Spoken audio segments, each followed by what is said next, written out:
On the Gaia continent, monsters have been mysteriously disappearing for years. At first, everyone thought they were just going extinct or something, but nah, turns out these creatures were actually getting sucked into another freaking dimension. Yeah, wild, right? And funny enough, that exact twist was what one particular mage had been hoping to uncover. This dude had been obsessed with studying the whole monster exodus thing for ages. Still, even after all that digging, he had zero clue about why or how the creatures were jumping worlds. But honestly, he didn't care much about the reason. His main focus was figuring out how to use that power for himself. So after collecting every little piece of research he could get his hands on, he finally set up a massive magic circle deep inside a dungeon known as the Great Labyrinth. After years of grinding his old ass, it was finally go time. He lined up the coordinates, poured in his mana, and stepped right into the magic circle, ready to make the ultimate leap to another world. A blinding flash erupted around him, lighting up everything like a damn supernova. The spell kicked in bright aura, glowing light, the whole deal. And then, boom, nothing. Silence. When he came to, he realized something was off. The air felt different. The temperature was weird, but this wasn't another dimension. He was still outside the dungeon. Actually, correction, the dungeon itself had been teleported to another world, leaving him standing in a giant empty hole where it used to be. Talk about an oops moment. Meanwhile, somewhere in that different dimension, a young guy stood frozen in his attic, staring at an interdimensional portal that had just appeared out of nowhere. Up until a few seconds ago, his day had been painfully normal. Kang Jin-hyuk was just doing his usual work routine, watching college kids rush around, feeling that little sting of nostalgia for his own student days, back when he still had energy and ambition. Now though, life was way different. As a low-tier hunter, he didn't have time for dreams or fancy goals. His coworker had to literally snap him out of his daydreaming, reminding him they were only halfway done with their shift and couldn't slack off. After a long-ass day, the two finally crashed inside their van. Jin-hyuk barely had on any warm clothes, even though it was freezing. But hey, perks of being a hunter. Even the weakest ones got boosted tolerance to temperature, which saved him some serious heating cash. Still, the perks didn't pay the bills. The guy was broke as hell and stuck doing random part-time jobs since every big guild hogged all the good hunter work. To make things worse, a local serial killer was out there targeting hunters from top guilds, and now those same guilds were greedily snatching up every single job around. So yeah,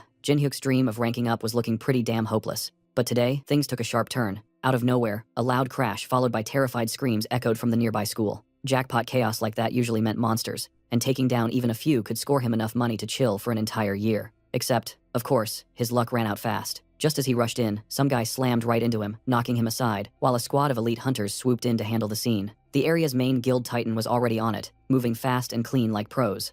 Their deputy guildmaster, Du-yun, snapped at Jin-hyuk to scram, unless he had a death wish. And honestly, he wasn't wrong. The gap between a broke-ass D-rank hunter like Jin-hyuk and an A-rank beast from a major guild was way too wide to cross. With his ambitions crushed yet again, Jin-hyuk just sighed, dusted himself off, and dragged himself to his next part-time shift, praying it'd at least cover a few damn bills. Later that night, when Jin-hyuk drags himself home, completely weighed down by defeat, he suddenly hears a strange sound echoing from deeper inside his apartment, and that's when things start getting weird. Because when he follows the noise, he ends up standing face to face with a freaking portal to another world filled with monsters, just casually floating there like it owns the place. The creatures on the other side can't seem to see him at all, and even when he steps closer, nothing happens, which instantly gets his brain spinning because this might be the break he's been waiting for his whole miserable life. He heads downstairs to gather his thoughts, trying to process the insanity in front of him, and it hits him that this portal is basically a dungeon, the kind people used to think only existed in theory, and if it had appeared anywhere else, he'd be jumping with joy. But since it's right in his damn attic, things just got way more complicated. Reporting it to the Hunter Association would mean they'd take over his place for investigation and boot him out instantly, so his only real move is to keep it low-key and claim the dungeon for himself. But before that, he needs to confirm whether monsters can cross into his world, because even though they can't see him, he knows he's barely strong enough to take down 2 or 3 goblins alone, and if an entire group somehow made it through,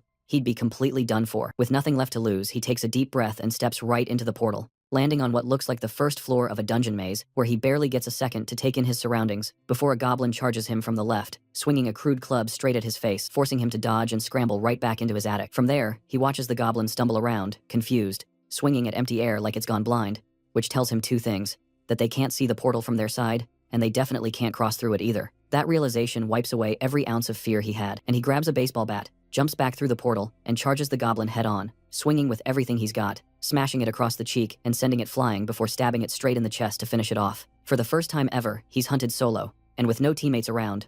All the experience points are his alone. His level, which had been frozen for 3 years, finally ticks up, and the goblin corpse is now his property, worth a potential 3 million won if he plays it smart. The next day, he heads straight to a hunter's market with the body, hoping to cash in, and the merchant takes one look at the poorly handled corpse and instantly realizes this guy's a total newbie because his sloppy kill has already tanked the market value. But even then, Jin-hyuk somehow manages to secure just over 3 million won, exactly as he'd hoped. Now, All that's left is to provide the location of his hunt for verification. But that's the one piece of info he can't risk revealing, because if anyone finds out there's a dungeon chilling inside his attic, his little gold mine would vanish faster than that goblin he flattened with a bat. As he's trying to figure out how to escape this new mess, a group of hunters from the Black Dragon Guild suddenly storms in like a pack of starving hyenas looking for their next meal. Apparently, someone dared to steal a kill from their hunting grounds, and they're furious about it. At first, they zero in on Jin-hyuk, ready to pounce, but the merchant quickly points fingers at a clueless blonde-haired hunter standing nearby, and just like that, the poor bastard becomes their new target, getting beaten and interrogated before he can even explain himself, because sneaking into their territory without permission is straight-up suicide. For all the guild knows, this random guy could even be the serial killer they've been tracking, and as they drag his half-conscious body out of the building, Jin-hyuk just stands there, realizing how close he was to being in the blonde dude's shoes. Knowing there's no way he can lie about where the goblin came from, he decides selling here isn't worth the risk, and if he values his life, he'll need to find another way to offload his loot without crossing paths with those big guild psychos ever again. As soon as Jin-hyuk gets back home, he decides it's time to level up. Before he heads back into the dungeon, he arms himself with a teleportation stone for quick escapes back to his apartment, a monster tracking compass with a 50-meter range, and, of course, his trusty baseball bat. Fully equipped, he steps back into the dungeon for a monster-slaying spree, each victory ticking up his level by 1. True to its name, the Goblin Labyrinth is packed with goblins, making it the perfect playground for someone at level 2 to grind for experience. After a long day of hunting, his inventory is nearly maxed out. He's got room for just one more goblin. He hopes it'll be a big one for some extra cash. The compass pings, showing a goblin approaching his location. Perfect. All he needs to do is hide and launch a surprise attack. Jin-hyuk positions himself around a corner, waits for the perfect moment, and swings his bat right into the face of a remarkably short man. To Jin-hyuk's horror, it's not a goblin, but a very irate stranger shouting at him in a language he can't understand. Jin-hyuk hurriedly bows an apology, which seems to calm the man down just enough. The stranger pulls 2 necklaces from a bag, hands one to Jin-hyuk, and as soon as Jin-hyuk puts it on, he can suddenly understand every furious word the man is saying. That's when he realizes 2 things. First, the guy has every reason to be mad, having just taken a bat to the face. And second, this isn't just a short man, it's a dwarf, a mythical being he'd only read about in fantasy novels. As the dwarf continues to rant, Jin-hyuk helps pick up the items scattered around, all of which look exceptionally high quality. Unfortunately, he doesn't get a chance to admire them before the dwarf notices his bat and snatches it up, demanding to know where Jin-hyuk got it. Jin-hyuk panikedly explains it's just an ordinary aluminum baseball bat, but the dwarf seems to think it's made from orichalcum, a highly prized metal. To the dwarf, this ordinary bat is so valuable that no amount of money could buy it. Instead, he offers Jin-hyuk a trade, some rare items from his own stash in exchange for the bat. Seeing no reason to refuse, Jin-hyuk follows the dwarf back to his workshop, watching as the dwarf takes the bat deeper into the maze of tools and treasures. As Jin-hyuk glances around the workshop, his eyes fall on the various weapons laid out. He can't help but wonder which one he should try to swipe, but the dwarf returns before he can make up his mind. In his hands is Jin-hyuk's newly upgraded baseball bat. For some reason, it's shining bright red and has a slight glow. Jin-hyuk double-checks, is this really his bat? The dwarf confirms that it's just one of orichalcum's traits. It starts out weak and flimsy, but once enchanted, it becomes incredibly strong and durable. That last word catches Jin-hyuk's attention, enchanted. Somehow, the dwarf managed to enchant his bat. Testing a few swings, Jin-hyuk notices it feels entirely different from what he remembers. It's almost hard to believe that something this powerful could even exist, let alone be made from an ordinary aluminum bat. He checks his status window, and sure enough, his bat is now classified as a legendary item, boasting S-grade durability and an automatic retrieval feature. Jin-hyuk's once basic bat has turned into an ultra-rare treasure. Selling this would be a jackpot, but the item's bound to him now, so no dice.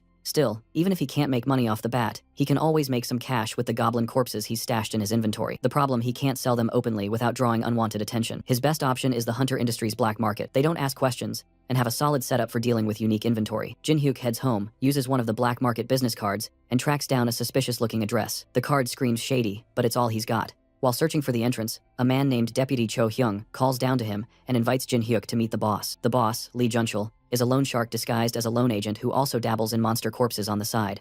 When Jin-hyuk lays out 20 goblin corpses for inspection, the 2 men are stunned. Despite being a newbie, Jin-hyuk managed to bring in such a huge haul, and in incredible condition too. Well, except for the bashed-in heads. As they're negotiating prices, they're interrupted by a black market merchant rushing in to announce that a monster has shown up nearby. Turns out laying out 20 fresh goblin corpses was like putting up a neon sign for nearby monsters. Worse yet, 2 orcs definitely out of Jin-hyuk's league appear, and Jin-hyuk quickly realizes he has 2 options. Grab his corpses and run, or become orc food. But it's too late. One of the orcs is already swinging a battle axe straight at his head. He dodges the first swing, but the second one's too close. Just when he thinks it's game over, his enchanted bat magically summons itself from his inventory and blocks the attack, sending the orc flying back. Another enchantment presence detection. With this bat, Jin-hyuk might actually stand a chance. As the orc charges again, Jin-hyuk, now more confident, goes on the offensive. He smashes the bat down on the orc's knee, disorienting it, and follows up with a strike to its face, snapping its neck instantly. Just like that, his level jumps from 24 to 36. Before he can celebrate, the second orc attacks. This time he dodges, runs behind it, and slams his bat into its back, then finishes it off with a blow to the head. With the orcs defeated, Jinhyuk smirks, turns back to the men, and suggests they add the orc corpses to their deal. That day, he walks away with a spring in his step, having convinced them to pay him 15% above market price. His bank account is now a sight to behold, and thanks to saving the black market crew, he secured a reliable buyer for his future loot. Clearly, the black market guys have realized Jinhyuk isn't some low-level thief. They're looking at a hunter strong enough to take down 2 orcs solo. Even with his legendary bat and newfound strength though, he knows he'll need better gear to tackle higher-grade monsters. Fortunately, he's got a plan to score his next upgrades, maybe even for free. The next day, Jinhyuk shows up with a crate full of beer cans and alcohol for the dwarf, thinking he'd struck gold. After all, the dwarf loves aluminum, so why not beer cans? The dwarf's eyes widen seeing the crate full of orichalcum. He tries a can, only to spit it out immediately, the taste absolutely horrible. To avoid another shouting match, Jinhyuk quickly offers him some soju instead. The dwarf takes a swig, and while he's mildly satisfied, there's clearly room for improvement. Jinhyuk can sense it. The dwarf is looking for that extra kick. Taking advantage of the moment, the dwarf gives Jinhyuk a new quest: mine some mithril ore. What does mithril have to do with alcohol? Who knows, but Jinhyuk wants free gear, so he's in. He dives deeper into the labyrinth, emerging at a large forest clearing on the 2nd floor. A menu pops up, telling him he can record this location as a warp point. Jinhyuk has no idea what a warp point is, but accepts anyway, creating a portal to travel between floors. He ventures further, reaching the 2nd floor ominously called Dogs and Skeletons. Immediately, monster dogs leap at him. Compared to the orcs he fought before, these are nothing more than free XP. He swings his bat with abandon, wiping out 25 of them, and collecting their corpses. That haul alone should net him a solid 200 million won. Tempting as the money is, he has to stay focused on his mission mining that mithril ore. As he journeys deeper, skeletons start appearing. Since skeletons can't be sold and must be destroyed by breaking their core, Jinhyuk realizes why the dwarf sent him instead of going himself. Skeletons are an absolute pain to deal with, but they do help boost his level to 100, unlocking a new class. Expecting a berserker or warrior class after all the fighting he's done, he's shocked to find out he's been designated a cleric. After dispatching the skeletons, he finally collects the mithril. The dwarf, who doubted he'd make it back alive, seems impressed. As a reward, he offers to forge anything Jinhyuk wants. Already armed with a legendary bat, Jinhyuk requests lightweight armor that can still withstand heavy hits. The dwarf gets to work, and Jinhyuk heads home for a well-deserved nap. A few hours later, he returns to find the dwarf ready with a new piece mithril chainmail. It's designed to fit snugly under his shirt and hoodie, making it the perfect hidden armor. To demonstrate, the dwarf smacks Jinhyuk in the chest with a hammer, an attack that would have normally broken a rib or two, but Jinhyuk barely feels it. With this armor and his enchanted bat, his combat skills have skyrocketed. Meeting this dwarf was definitely the lucky break he'd been waiting for. But the dwarf isn't done. He hands Jinhyuk a large barrel of soju, made from the mithril ore Jinhyuk brought back. Jinhyuk takes it home to try, and discovers the dwarf was right. The mithril barrel has transformed the soju into something completely unique. With this in hand, he contacts the black market dealer again, offering not only cobalt corpses, but now also premium quality liquor. Meanwhile, in another part of town, the Titan Guild is finishing a training session when an unexpected anomaly gate opens, spewing hordes of lizardmen. The deputy guildmaster, Du-yun, stubbornly refuses to call for backup, pushing his team to hold the line on their own. Jinhyuk, however, is having a much better day. His cleric class is now officially registered, and he's been promoted from D rank to C rank. Given that clerics are rare and highly sought after by top guilds, he's excited about the new opportunities. Just then, a bloodied hunter bursts in, desperate for a cleric's help. Jinhyuk volunteers, and is taken to the site where Titan Guild members are locked in battle with the lizardmen. He's instructed to stay in the back and heal as many people as he can. Jinhyuk wants to jump in on the action, but the guild member assures him that healing is all he needs to do, and he'll be handsomely paid once the fight is over. The healer's presence is enough to keep the guild members fighting, but the waves of lizardmen are relentless. One of the other clerics suggests calling a support guild for backup. As the odds are starting to look grim, just as Jinhyuk is considering their next move, he senses a hostile presence behind him. His trusty bat saves him from a near-fatal blow delivered by a sneaky lizardman who somehow bypassed all the hunters, aiming straight for the healers. Realizing that the rear defense has been breached, Jinhyuk swings his bat, sending the attacker flying. He quickly warns the other clerics about the breach, understanding that he's the only one who can hold them off. The monsters must have used the concealment technique to slip through, planning to ambush the healers from behind. Jinhyuk instructs the clerics to focus on healing, and leave the lizardmen to him. The other clerics look at him with concern. They think he's just another ordinary healer like them, but Jinhyuk charges in, reassuring them with a confidence he's only kind of feeling himself. In reality, he's nervous, but he manages to hold his ground against the onslaught. At one point, a lizardman slips past his guard and lunges for another cleric. Jinhyuk bolts after it, leaping just in time to intercept the attack. He lands a rush blow, but leaves himself open for a stab from behind. Thankfully, the dwarf's chainmail armor absorbs the impact, leaving the monster in shock when its attack doesn't work. Jinhyuk seizes the moment, countering with a solid swing to the creature's face, managing to hold the line and allowing the clerics to focus solely on healing. Suddenly, the lizardmen freeze, as a powerful figure joins the fray, a man who takes down one of the monsters with a single punch. It's Seo Sangho, the Titan Guildmaster himself. He nods at Jinhyuk and asks if he was the one who took down all the monsters in the area. Jinhyuk, a bit confused about who this powerhouse is, admits he was handling things here, The clerics are baffled. How could he not recognize Sangho, the infamous S-rank hunter? With no time to spare, Sangho heads back into battle, promising to reward Jinhyuk for his help later. As soon as he steps in, his presence immediately raises everyone's spirits, everyone except Do-yoon, who's clearly irritated. Sangho takes charge without hesitation, barking orders and commanding attention from all the hunters. With the area cleared, he unleashes a powerful shockwave attack that sends the lizard men flying. In mere moments, Sangho has wiped out the remaining monsters. Satisfied that his guild members are now safe, Sangho turns to Do-yoon, grabbing him by the jacket to reprimand him. What was he thinking, risking his life and the lives of everyone else like that? Do-yoon claims he just wanted to protect the guild's reputation, but Sangho sees through him. It's not about the guild, is it? It's about his pride. Their tense standoff is broken when one of the guild members reminds Sangho to dismiss the clerics who helped secure the area. Sangho composes himself and addresses the hunters, thanking them for their efforts, especially Jinhyuk, who played a key role in keeping everyone alive. As a gesture of gratitude, Sangho invites Jinhyuk to join the Titan Guild directly, skipping the usual registration process. Do-yoon can't hold back, immediately stepping in to belittle Jinhyuk as just a D rank who got lucky. Sangho snaps back loudly. He reminds the shitface that this mere D rank saved countless lives that would have been lost without his determination. Sangho then forces Do-yoon to apologize, delivering a heavy blow to his pride. However, Jinhyuk declines the offer. He's not interested in joining a guild where people like Do-yoon hold authority. That's the final straw for Do-yoon, who lunges at Jinhyuk with an enhanced punch, only to be met by Jinhyuk's bat squarely in the stomach. The blow knocks him out cold, and the scene soon makes headlines, sparking quite a buzz in the local news.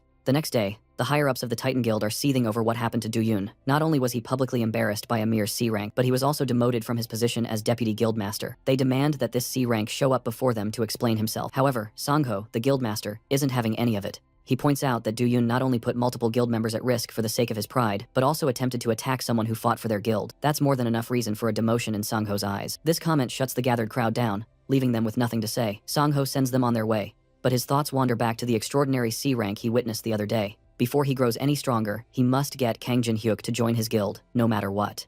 Jinhyuk was chilling in his apartment, sprawled on the couch with a drink in hand, lazily checking his spending habits. Since his last hunting spree brought in a ton of cash, he'd gone overboard with expenses, and now things were looking wild. If he'd known it'd turn out like this, he probably would have taken that extra pay the Titan Guild offered him. Still, he didn't really care. He had better ways to make money anyway. After some much-needed downtime, he hopped back into the dungeon, ready to stack more monster corpses for cash. But hunting the same old weak monsters wasn't cutting it anymore. Now that he'd powered up, he craved tougher fights. So, he pushed deeper into the second floor, only to stumble into a small army of orcs waiting for him. One tried to sneak from behind, but Jinhyuk smoothly dodged and countered, dropping the orc in a single hit. As more swarmed in, he couldn't help but think that a few days ago, this would have been game over for him. Thanks to his new gear though, he handled them like it was nothing, and soon 20 orc corpses were lying at his feet, enough loot to keep him set for a year. Still feeling fired up, he ventured deeper, stepping into the third floor, known as the Temple Guardian's Labyrinth. It looked empty at first, but the calm shattered when the ground began shaking violently. A giant stone hand erupted from below, and Jinhyuk barely dodged in time. The hand belonged to a stone golem, made of pure mana, fast, heavy, and way too strong. Even blocking its hits sent him staggering backward. Realizing it was dumb but powerful, he aimed for its head and shattered it clean, only to watch it start reforming. That's when it hit him. Golems only die when their core is destroyed. Before he could regroup,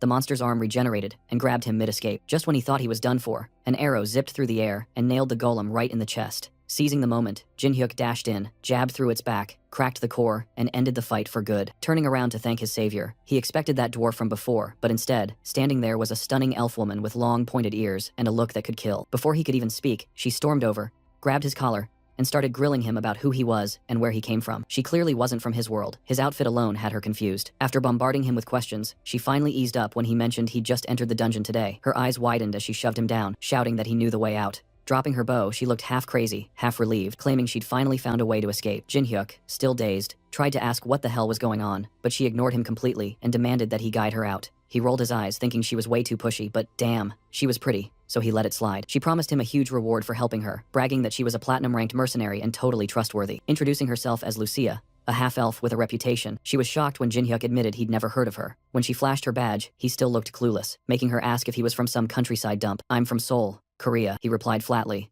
and her face went blank. She realized right then that a crazy mage might have actually succeeded with a dimensional hop spell. According to her, a mage from her world cast some experiment that ended up pulling this entire dungeon into his dimension. It sounded insane to Jinhyuk, but it lined up with everything that felt off. If the dungeon returned to its original world, it could screw him over completely. When he asked if she planned to send it back, she said it wasn't possible to reverse the magic here. It was way too complex. But there might be a hidden room on this floor that could help, one she'd found long ago while searching for an exit. She asked for his help getting there, promising a solid reward in return. Since the deal didn't sound half bad, Jinhyuk decided to tag along because honestly, this weird-ass adventure had just started getting interesting. As they kept moving through the dungeon, cutting down a few stray orcs along the way, Jin-hyuk couldn't help but realize that Lucia was way stronger than he first assumed. That arrow she'd fired earlier wasn't just some lucky shot, it packed serious power, and honestly, fighting her here would have been suicide. His best play was to stay chill, cooperate with her, and keep observing how she handled things. After trekking for a while, they decided to take a breather at a safe spot. Jin-hyuk had stashed a few emergency chocolates in his pocket, so he handed one to her, thinking it'd be a nice gesture.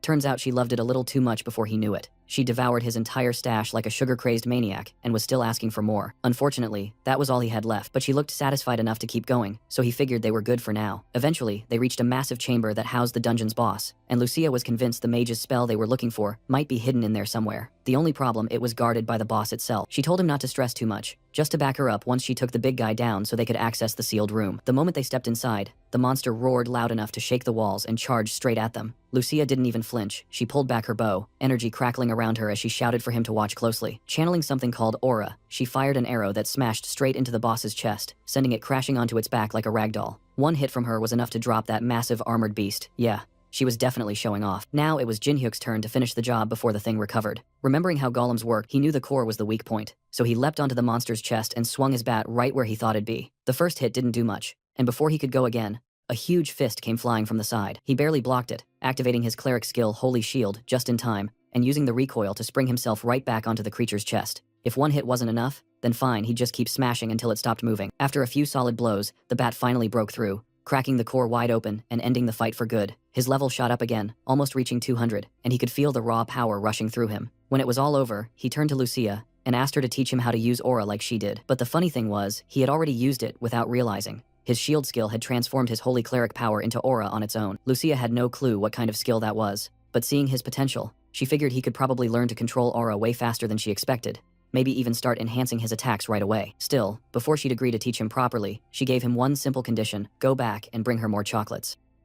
Meanwhile, back in the city, Sang-ho walked alongside his secretary, Lee Hyena, discussing a new anomaly that had appeared near Gangnam Station. It was detected yesterday, which meant they had about 5 days to prepare before a powerful monster crashed the party. No matter how Sang-ho pictured it, there was no way his guild was going to handle this one alone. However, all the other major guilds had been dispatched overseas, leaving the Titan Guild as the only one left in Korea to fight. Hyena continued searching for capable hunters who were freelancing locally, but none of them seemed reliable. Sang-ho, however, already had his sights set on someone else, and coincidentally, that someone just happened to be crossing the street. He excused himself from the conversation with his secretary and ran after Jin-hyuk, who was carrying home a large box of snacks the elf had asked him to get. When the guildmaster called out to him, Jin-hyuk turned, listening as Sang-ho made another proposal for him to join the Titan Guild. But Jin-hyuk had no plans to change his mind. Seeing that, Sang-ho offered him a compromise, a job as a mercenary, so he could still work for the guild without being a part of it. The rewards sounded substantial, which caught Jin-hyuk's attention, but he only promised to think about it. He later returned to the dungeon and presented the snacks to the elf, who happily devoured them all. It was clear that her world didn't have this kind of food.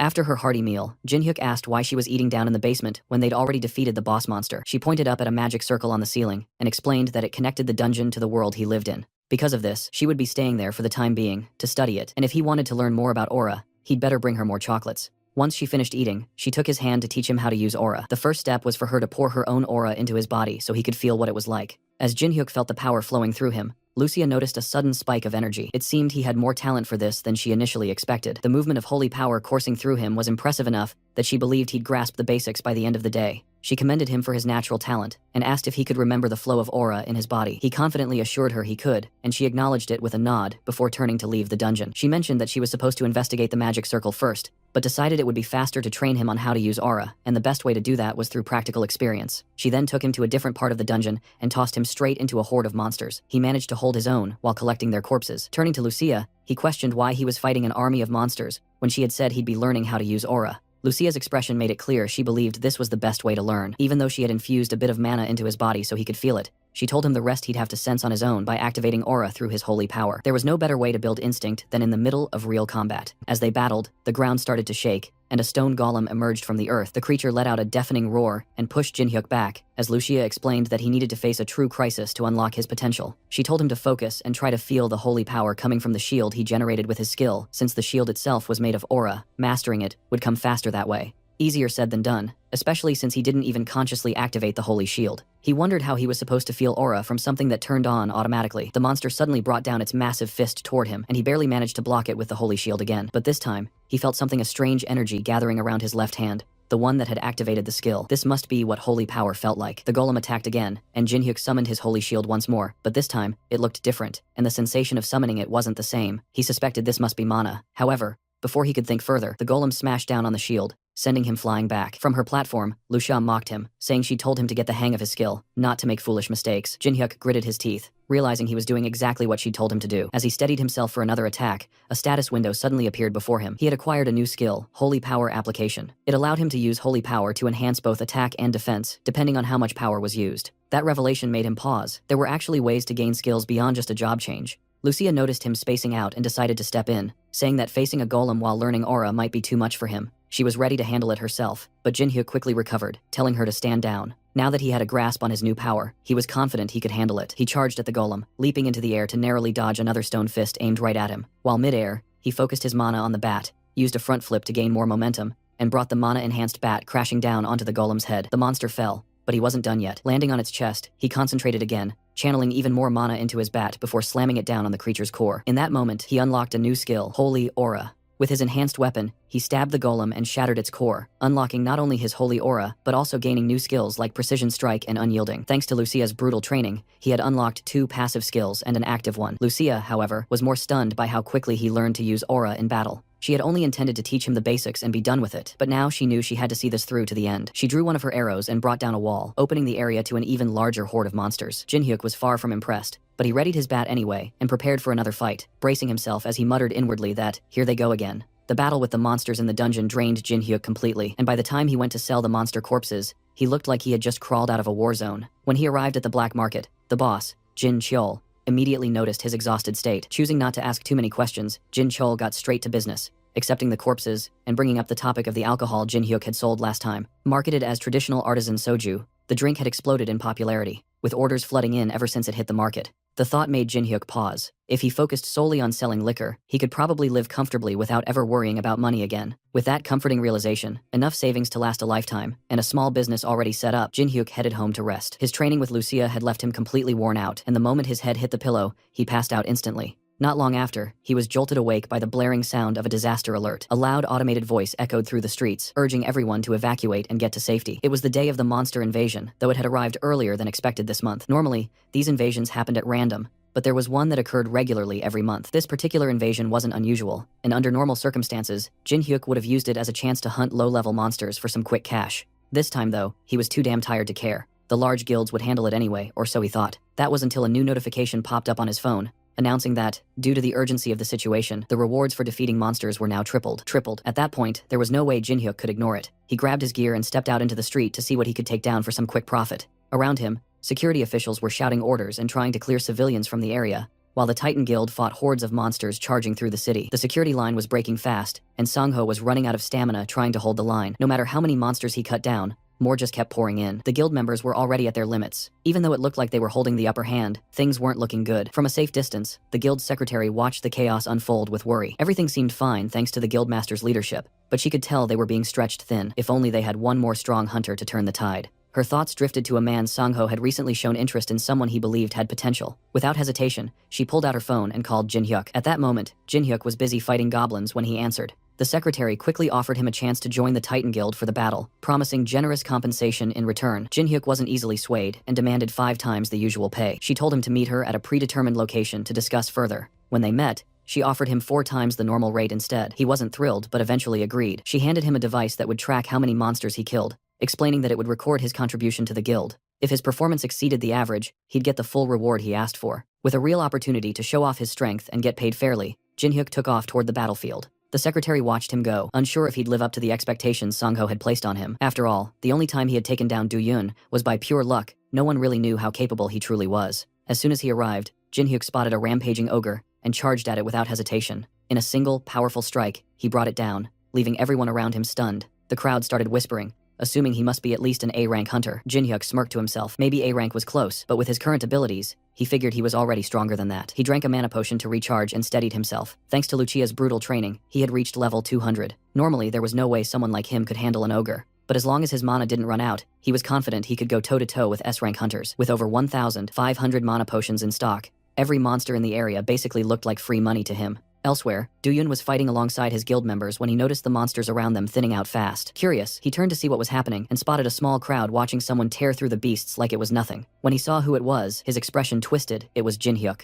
Anger flared instantly. He barked at his guildmates to stop gawking and get back to fighting, but his focus was locked on Jinhyuk. Why the hell was this guy here? And who invited him? The memory of their last encounter, the one that got broadcast all over the news, still burned in his mind. That humiliation was something he hadn't forgotten. Last time must have been pure luck, he thought, but this time, he'd make sure to crush him properly. Determined to put Jinhyuk back in his place, Duyun charged straight toward him, but Jinhyuk saw him coming a mile away. With precise timing, Jinhyuk countered, sending Duyun flying and knocking him out cold before he even got the chance to strike. Sorry, not today, Jinhyuk muttered under his breath, brushing off the dust and the commotion. Meanwhile, across the battlefield, Sangho was struggling against a rampaging minotaur. His mana was nearly depleted, and he was running out of stamina fast. The beast raised its massive club for a killing blow, and for a split second, Sangho considered retreating just to catch his breath, but before the hit could land, a powerful force struck from behind. Jinhyuk came soaring down from above, grabbing the minotaur by its horn and slamming it hard into the ground. For a C-rank hunter to take down a monster like that in a single hit was absurd. Sangho couldn't help but grin. His judgment about Jinhyuk had been right all along. As the monster fell, Sangho approached to thank him, but Jinhyuk brushed it off, saying that Hyena had called him and promised a hefty reward for his help, so there was no need for gratitude. Sangho chuckled and decided to take the opportunity to make another offer, telling him that if he joined their guild, opportunities like this would keep coming. Jinhyuk took a moment to consider it, then simply replied that once they finished cleaning up the remaining monsters, he'd think about it. As they talk, Sangho receives a call from Hyena. She tells him to look at the sky, where the clouds have turned black and the weather has become fiery, crackling with lightning. Something huge and menacing lurks among the clouds, and it does not appear friendly. The creature shoots lightning down at everything, targeting both monsters and hunters while damaging buildings as it flies overhead. It's so high in the sky that their skills can't reach it, leaving them with no way to attack. Sangho suggests returning to his guild to assess the situation and invites Jinhyuk to join him. Reluctantly, Jinhyuk agrees, and they reconvene in his office. They run various tests, only to find that nothing they've done so far can affect the creature or defend against its attacks. Every attempt to stop it has been nullified or destroyed. They realize they need something with immense firepower capable of long-range destruction. Lucia immediately comes to Jinhyuk's mind, and he recognizes that there may be a way to bring it down after all. As Jinhyuk leaves to fetch Lucia, the executives of the Titan Guild gather to discuss Sangho's apparent favoritism towards a C-ranker. The other guild members brainstorm alternative methods to defeat the monster without relying on Jinhyuk, but they find themselves with no other choice. All other strategies are guaranteed to fail, leaving them with only the option to trust the one hunter with a plan. They consider calling the Gudiyar Guild, a large group filled with A-rank and higher mages. But no, they don't care about casualties. Inviting them would likely lead to many deaths. The room falls silent as they acknowledge their limited options. Meanwhile, Jinhyuk emerges from the portal with Lucia, thanking her for agreeing to help and promising her as many sweet treats as she desires in return. They ascend to the top of the Titan Guild headquarters, where Jinhyuk shows her the monster terrorizing their city. He asks if she can take it down, and she confidently assures him that she can. The monster is so large that she could hit it with her eyes closed. It's a level 300 creature, the highest ever recorded, and she says she can eliminate it. But first, she needs some assistance. The building's roof can't withstand her power, so she asks Jinhyuk to prepare a shield to absorb most of the impact. Not wanting to see multiple buildings destroyed, Jinhyuk calls the guild leader to inform him about the potential damage once they take down the monster. Sangho tells him not to worry about collateral damage and to focus solely on bringing the creature down. With that settled, Jinhyuk prepares the shield, while Lucia charges 2 arrows to strike the beast. She aims carefully and releases the arrows, creating a massive shockwave that pushes Jinhyuk back even with the shield. The 2 shots soar through the sky and land a direct hit on the monster,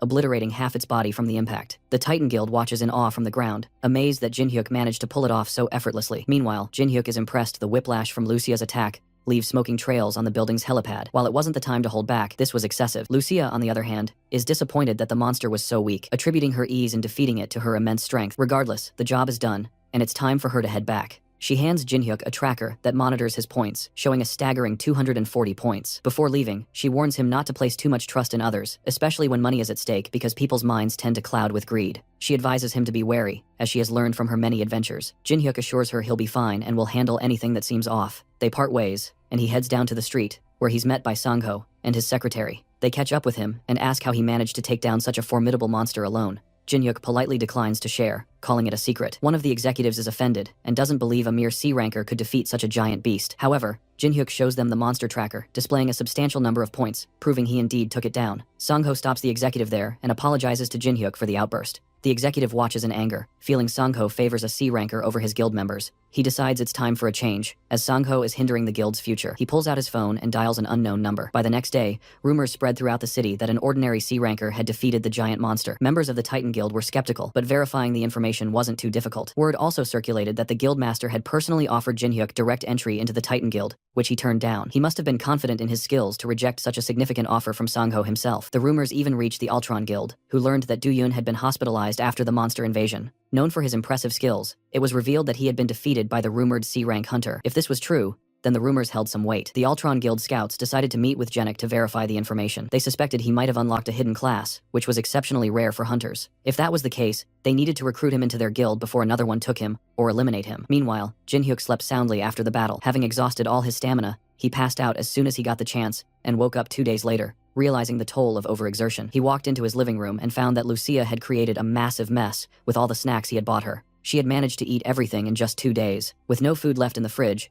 her only option had been to consume the snacks. Since he hadn't opened the portal for her, she couldn't return to the dungeon. This confused Jinhyuk, as he had never needed to open the portal before. It had always been accessible. He headed to the attic to show her that the portal was indeed open, but it didn't make sense to her since there had been nothing there moments ago. She instructed him to step away from the door, then reopened it, revealing that there was nothing there now that he had stepped back. Jinhyuk was baffled since he had only ever seen the dungeon open. Lucia theorized that the dungeon responded only to him, suggesting it was imprinted directly on him, meaning it could have fallen on his head. Luckily, it was a failed spell. He decided not to dwell on it, and instead ordered food for both of them. Lucia then wondered how he had found his way back to the house after they defeated the monster. She explained that she had placed a recognition suppression spell on it, which should have made it impossible to locate. Jinhyuk asked why she would cast such a spell on his house. Lucia revealed that strange individuals from a guild named Ultron had been visiting while he slept, which annoyed her enough to ensure they could never return. Jinhyuk was perplexed as to why those large guilds would be searching for him. He pulled out his phone to discover what had happened during his slumber. The first headline he saw grabbed his attention. News of him defeating the giant monster had gone viral. A video was circulating that clearly showed him fighting alongside the Titan Guild, and it seemed he had become famous overnight. This newfound attention was problematic. His greed in using Lucia's power had placed him under a spotlight. The hunter industry was territorial, and strong competitors were swiftly eliminated. He resolved not to dwell on the past. With Lucia done eating, they returned to the dungeon to deliver their loot to the dwarf. Thanks to Lucia's powerful shot, the monster's body was too damaged to salvage, leaving them only with its head. The old man was frustrated with Lucia for overdoing it and ruining valuable material, revealing a natural animosity between them. Jinhyuk interrupted their argument and asked the dwarf if he could craft something from the corpse. The dwarf dug out an organ from the head, which allowed it to produce lightning. With that, Jinhyuk could enchant his baseball bat to create lightning as well. He inquired how the dwarf would like to be compensated, but the dwarf simply wanted Lucia to leave his workshop. Angered, Lucia began shaking with rage, and Jinhyuk had to calm her down by promising more sweets. After barely preventing her from shooting a hole through the dwarf's head, he headed back into the city to buy her the promised treats. On his way back home, Jinhyuk sensed something lurking in an alleyway. It seemed like someone was tracking him. With a quick flick, he dropped his groceries behind a wall and called out to whoever was following him. The hidden presence was startled that Jinhyuk had noticed him at all. Suddenly, a figure appeared out of nowhere and rushed at him, swinging a sword. Jinhyuk barely managed to block the attack with his bat. The newcomer was astonished that Jinhyuk could even see him, which confirmed the rumors that Jinhyuk was more than just an ordinary C-ranker. Determined to prove his strength, Jinhyuk pushed the attacker back and leapt at him for a counterattack. Since the attacker clearly wanted to keep his identity a secret, Jinhyuk decided he would just have to beat some sense out of him until he talked. However, the attacker had a different plan. He used a skill to turn himself invisible. Jinhyuk could just faintly feel his presence enough to dodge and block most of the attacks, but he knew he couldn't keep that up forever. If only he had his usual bat, but the old dwarf was still working on it. Stuck with a regular aluminum bat, he thought it was going to be a long day. Realizing he needed to make a run for it, he tried to escape. Just as he moved, the hooded attacker attached a tracking device to his shirt. Jinhyuk sprinted toward a crowded area, hoping to hide, but the device allowed the attacker to track his every move. The trail led to a bathroom in a department store. He muttered to himself that it was the perfect place to hide. Camouflaging himself, he kicked open a stall door, ready to pounce, except there was nothing there but the tracker stuck to the wall. He realized it was a bathroom trap, and at that exact moment, the assassin realized he'd been played. Frustrated, the assassin charged up a fireball, aiming straight at Jinhyuk and a poor kid who just wanted to use the toilet. With no time to spare, Jinhyuk threw up a shield to protect them both. The assassin used the smoke as cover to escape. Jinhyuk sighed, annoyed that there had been a fireball and a runaway. Just as he tried to catch his breath, an object suddenly pierced through the assassin's chest, killing him instantly. Shocked, Jinhyuk blinked in surprise, realizing he hadn't meant to kill him. As he lamented the situation, a status window popped up in front of him. It acknowledged the kill, but labeled it as self-defense, which came as a relief, though he still could have done without the drama. Before he could process it further, 2 detectives approached him, asking questions about the incident. He cooperated, explaining that he had just been minding his own business when chaos erupted. Luckily, since he hadn't received the villain trait, the detectives didn't suspect him of foul play. They confirmed he was acting in self-defense and let him go, though not before warning him not to mention the words murder, self-defense, or villain. They handed him a device that would monitor his every word. Jinhyuk muttered under his breath about having a babysitter as they let him go. As he headed home, he couldn't shake off the feeling that he had become the center of attention in the hunter community. Meanwhile, the detectives speculated among themselves. noting how he had managed to block a powerful attack while protecting a child, and had even taken down a high-level hunter. They whispered that there was no way this guy was just a C rank, and hoped he wouldn't do anything to lose their trust. Back at home, Jin-hyuk checked out his new class, the Inquisitor. It seemed to build off his cleric abilities, but with a twist. His skills were now more self-focused, allowing him to act like a tank while healing himself. On top of that, he gained the ability to see the karma of others. He found it ironic that he could now literally judge people, and shook his head with a smirk. Excited to test out his new powers, he returned to the dwarf's workshop. As promised, his weapon had been enchanted to send out lightning attacks. All he had to do was think about it, and it would release up to 3 charged lightning blasts. He chuckled, already envisioning the chaos he could unleash. However, Lucia wasn't as impressed. She looked concerned, saying she couldn't sense any holy power from him anymore, and asked what he had done in the human world. Jin-hyuk simply shrugged, explaining that he couldn't share much because of the monitoring device. The dwarf, who overheard, offered to dispose of the device if Jin-hyuk completed a simple task to retrieve an item from a dangerous location using a compass he provided. Jin-hyuk grinned, thinking it sounded like a fun day. This little errand dragged him to a treacherous mountainous path that seemed to defy all logic: steep cliffs, impossible terrain, and death traps everywhere. Who in their right mind would come here willingly? And yet here he was, armed with nothing but basic hiking gear, rappelling down what looked like a bottomless pit. All this effort just to mine some ores. That old dwarf really had no shame, sending him into a death trap over shiny rocks. Meanwhile, Lucia was having the time of her life. While Jin-hyuk wrestled with his gear and tried not to fall to his doom, she leaned back casually, watching his struggle like it was prime entertainment. Amused by his efforts, she teased him, wondering if he was really struggling this much just to go down. From her perspective, this was nothing, and she made sure he knew it. If he wanted to make it out in one piece, he had one job: follow her lead, stick to her instructions, and under no circumstances act on his own, unless he wanted to experience a tragic yet slightly comedic death. Then, as if to prove how easy it really was, she took a step forward and jumped. No ropes, no hesitation, just a confident leap into the abyss. Jin-hyuk barely had time to react before she was already scaling down the rock face with nothing but her hands, landing effortlessly like she'd done this 100 times before. Of course, she had. A total show-off. Jin-hyuk sighed, knowing full well he couldn't just do what she did, at least not without breaking a few bones in the process. Taking a deep breath, he loosened his grip on the rope and muttered to himself before letting go. The moment he free fell, adrenaline flooded his system. The wind roared past his ears, and for a second, doubt crept in. But as he neared the bottom, instinct took over. Using his hands and legs, he braced against the rocky walls, slowing himself down just enough to land beside Lucia, completely unscathed. She barely looked impressed. Arms crossed, she raised a brow and remarked that it had taken him long enough. Taking a break in the middle of their mission, they settled on a steep cliff, gazing at the endless landscape below. The conversation naturally drifted toward what had happened outside. Removing the device might get Jin-hyuk in trouble, but the old dwarf had been oddly confident about it, saying it would be fine. That meant there had to be a way. For all his grumpy outbursts, that blacksmith was undeniably talented. Shifting the conversation, Lucia's curiosity turned to something else: karma values, specifically the ones tied to Jin-hyuk's new class. She asked about her own level, and after a quick check, he informed her that she had 82, the highest among the 3 of them. Jin-hyuk himself sat at 64, while the old dwarf had 72. The numbers didn't surprise her. Considering the life she had led, it made sense that she had the highest karma. She had done everything she could just to survive. Even so, the difference between her and Jin-hyuk was only 20 points. And he had only killed 1 person so far. Lucia, on the other hand, had long since lost count. That thought led her to an interesting comparison. In the world she used to live in, there had been saints beings who could distinguish good from evil with just a glance. Jin-hyuk immediately dismissed the idea that he was anything close to a saint, and Lucia agreed without hesitation. That wasn't her point though. She was merely saying that the ability to gauge evil existed across different worlds, not that she cared much about it right now. Truthfully, she had little interest in wasting time searching for a mine just to satisfy the old fart. What interested her, however, were Jin-hyuk's new abilities. She was eager to analyze them thoroughly. When he asked why she was so invested, she simply shrugged and said that she found him entertaining, and she wasn't wrong. Watching him figure things out was much more interesting than staying holed up in an abandoned dungeon. They needed a better way to understand karma values, and Lucia had a simple solution: go outside and run some real experiments. Jin-hyuk hesitated. He felt bad about pausing their mission for the old man, but Lucia had a point. Staying in the dungeon with just the 2 of them wouldn't give him any deeper understanding of his abilities. After a brief moment of contemplation, he reached into his pocket. Even if he felt a little guilty about ditching the dwarf's request, his curiosity won out. Fishing out a return stone, he held it between his fingers. This particular stone had been set to instantly transport him to a predetermined location outside. With a firm squeeze, he crushed it. A dimensional rift split open right where they stood. Lucia barely had a second to react before she was swallowed up by the portal, her momentary surprise vanishing into the void.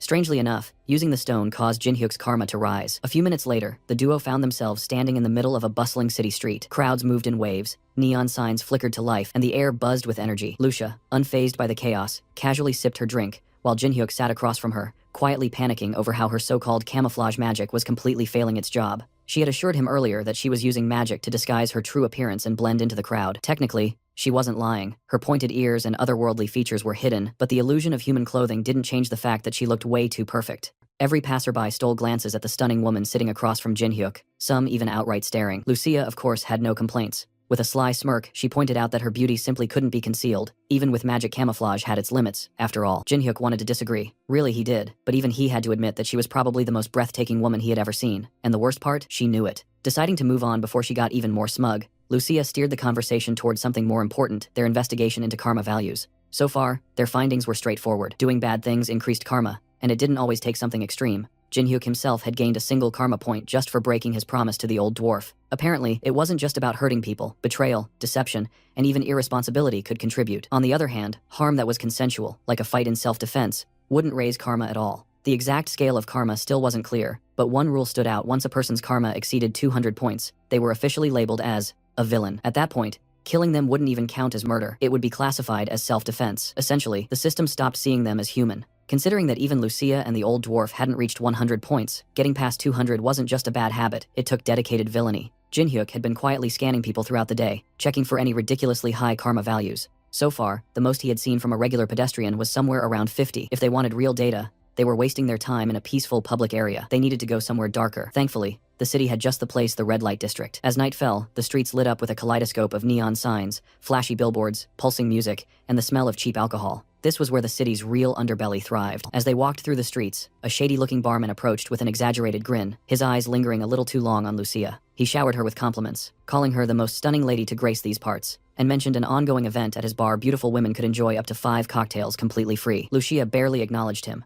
Without breaking her stride, she shoved him aside and continued walking. Before she could get far, Jin-hyuk placed a firm hand on her shoulder, stopping her. He suggested they take a moment to enjoy those free drinks, insisting it would be a waste to turn down such a generous offer. The barman, practically glowing with excitement, eagerly led them inside, promising that Lucia would receive the best service the establishment had to offer. After walking all day and encountering only ordinary people with unimpressive karma values, Jin-hyuk finally found what he was looking for: the barman, an irredeemable villain with a whopping 300 negative karma floating above his head. Settling at the bar, the duo received their drinks and took a sip. The cocktail had a sweet, smooth flavor, something Lucia immediately approved of. Meanwhile, the barman stood a few steps away, quietly snickering to himself. Those two had no idea what they had just consumed. A single drop of the poison-laced liquor was enough to paralyze an average person. There was no escaping it. The moment he saw them relaxing, he signaled a group of thugs waiting in the shadows. They stepped forward, their focus locked on Jin-hyuk. The plan was simple: take him out first. Jin-hyuk, however, barely acknowledged their presence. He simply took another sip and asked if they were sure this was the route they wanted to take. The thugs hesitated for a split second,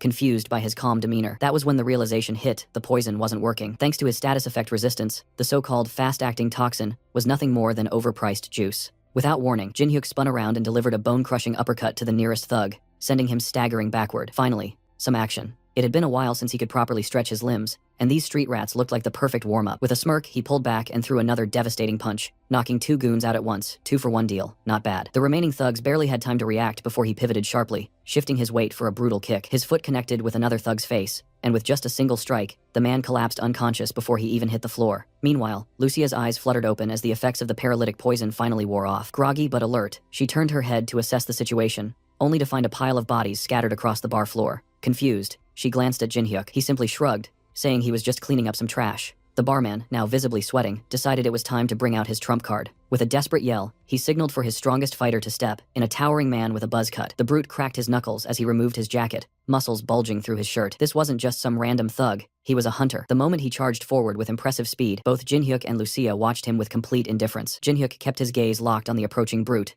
analyzing his movements. Meanwhile, Lucia, unfazed, casually reached for another shot of the poisoned cocktail and asked if he needed any help. Jin-hyuk waved her off. One more thug wasn't enough to make him break a sweat. Buzzcut, however, was less than amused. The duo was talking about him as if he were some kind of background character. Enraged, he swung his heaviest punch straight at Jin-hyuk's face, only for his fist to be stopped midair by a perfectly timed grab. No matter how much he strained, pushed, or twisted, he couldn't move Jin-hyuk an inch. A terrifying realization dawned on him. This wasn't just some random troublemaker. The sheer strength behind that grip meant only one thing: Jin-hyuk had to be a hunter. But that didn't make sense. If he was strong enough to be a hunter, why was he wasting his time in a dingy bar fighting low-level criminals? While Buzzcut desperately tried to figure a way out of the situation, Jin-hyuk casually tightened his grip ever so slightly until a sickening crack echoed through the bar. A scream of pure agony ripped from Buzzcut's throat as multiple bones in his hand shattered all at once. But Jin-hyuk wasn't done yet. To shut him up, He followed up with a devastating punch straight to the man's mouth. Buzzcut flew backward like a ragdoll, crashing into a line of bar stools. His momentum finally stopped as he slumped against the debris. With every last goon taken care of, only one piece of scum remained: the terrified barman. Jin-hyuk moved like a wild beast, closing the distance in a flash before locking the man into a chokehold. The villain's windpipe nearly collapsed under the relentless pressure as he clawed at Jin-hyuk's arm, struggling for air. But mercy wasn't on the table. Lifting the barman off the ground, he cut off his oxygen completely. The interrogation had begun, and of course, what kind of interrogation would it be without a few warm-up hits? Jin-hyuk didn't hold back. Fists rained down without hesitation, painting the bar walls with the barman's blood.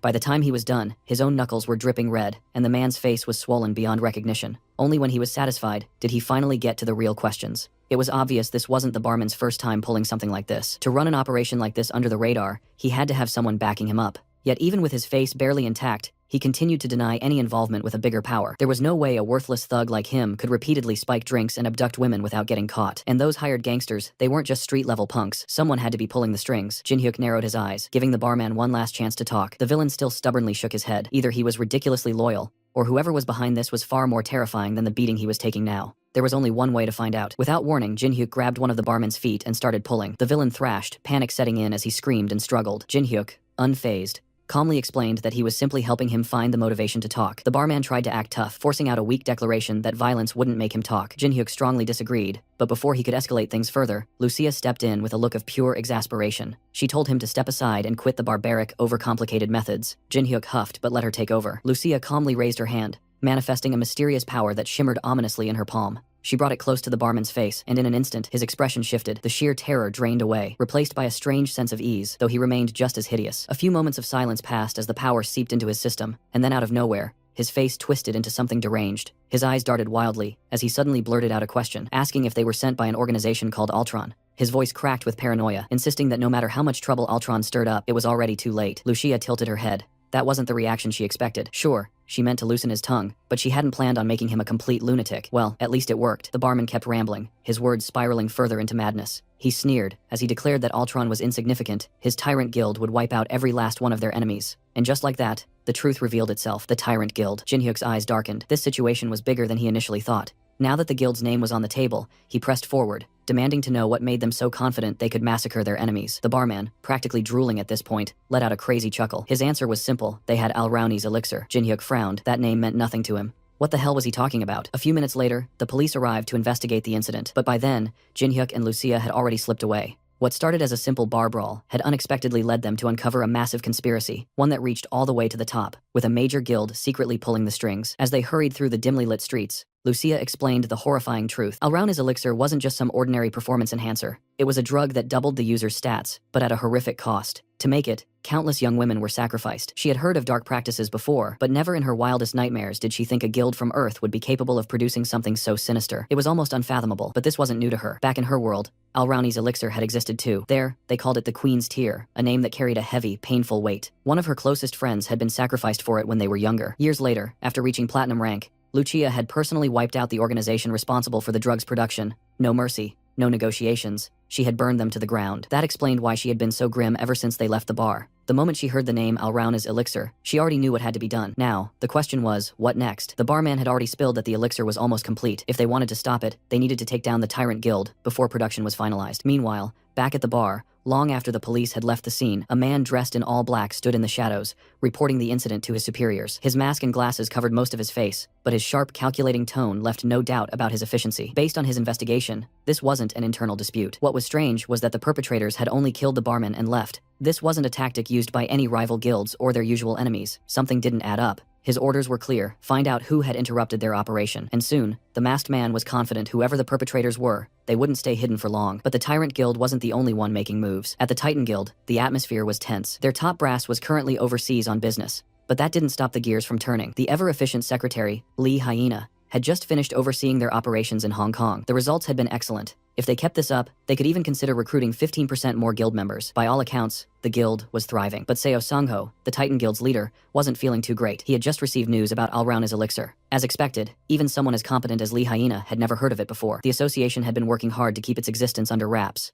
Unfortunately, Hyena's return to Korea would have to wait. There was still guild business overseas. That meant Sangho would have to handle things on his own. Wasting no time, he issued an urgent order to the entire guild effective immediately. Titan Guild was declaring full-scale war against the Tyrant Guild. The sudden declaration sent shockwaves through Hyena. A move like this wasn't just risky, it was an outright gamble. Lee Hyena, ever the voice of reason, immediately asked for more details, saying that declaring war without consulting their executives or having a strategy was reckless even by Sangho's standards. But he wasn't budging. He knew that failing to act now would only lead to greater chaos later. If the information he had received was correct, by the time the world found out about Alrauni's elixir, it would already be too late. Hyena, still skeptical, pressed for more information. What exactly had he learned that made him take such a drastic step? Declaring war on a guild as powerful as Tyrant wasn't something they could undo. Sangho didn't answer right away. He knew the risks. He knew this decision would shake the entire guild, but he also knew they wouldn't be alone in this fight. Ultron Guild, and even the government itself, would be on their side once the truth came to light. Even so, war carried enormous risks. Hyena suggested they at least consult their executives first,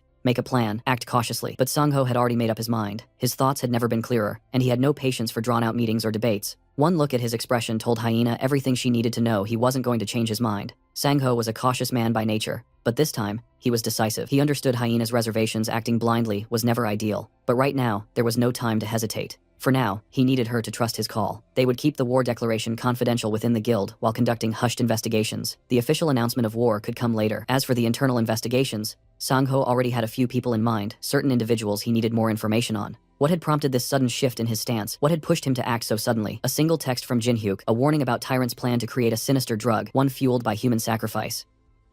Meanwhile, Lucia was comfortably lounging at Jinhyuk's place, happily munching on sweets while pestering him about his plans. Honestly, she was just relieved to know that there were still some sane and reliable people in this world like Sangho. If no one had stepped up to take down the Tyrant Guild, she would have handled it herself. And really, with how insanely inhumane the method for creating Alrauna's elixir was, it needed to be stopped. Jinhyuk, on the other hand, had a slightly different concern. He glanced at the elf, who had been practically living in his pantry, and asked when she planned on going back to the dungeon. Her response, a hard no. Why would she return to some dull dungeon when she could join a raid against a villainous guild instead? She figured that if the Tyrant Guild was crazy enough to concoct something so sinister, then they definitely weren't your average hunters. Even Jinhyuk had to admit this wasn't something he could take on alone, at least not yet. That's when Lucia officially threw in her support. She was all in on wiping out those scumbags together. Jinhyuk appreciated the gesture, even though she didn't have the help. Then knock knock. Someone was at the door calling out his name. Jinhyuk wasn't expecting anyone, so this was an unplanned surprise. A delivery maybe, or something else. Beside the door, it was the masked man, the one investigating what went down at the bar. That man had a magical compass, one that could track people through blood. Using the barman's blood, he had locked onto the traces left on Jinhyuk from the bar fight. And this guy, he didn't need a car. He navigated the city effortlessly, leaping across rooftops like it was a casual stroll. His hunt led him straight to an apartment complex where he finally came to a stop. Staring at the humble home in front of him, the masked man felt something odd. For a split second, the house almost seemed hazy, but he shook off the thought, probably just his imagination. More importantly, he recognized the address. This was the home of the hunter who took down the Leviathan a few days ago. That meant there could be a connection between the two incidents. Not that it mattered to him. His job was simple. Find a target,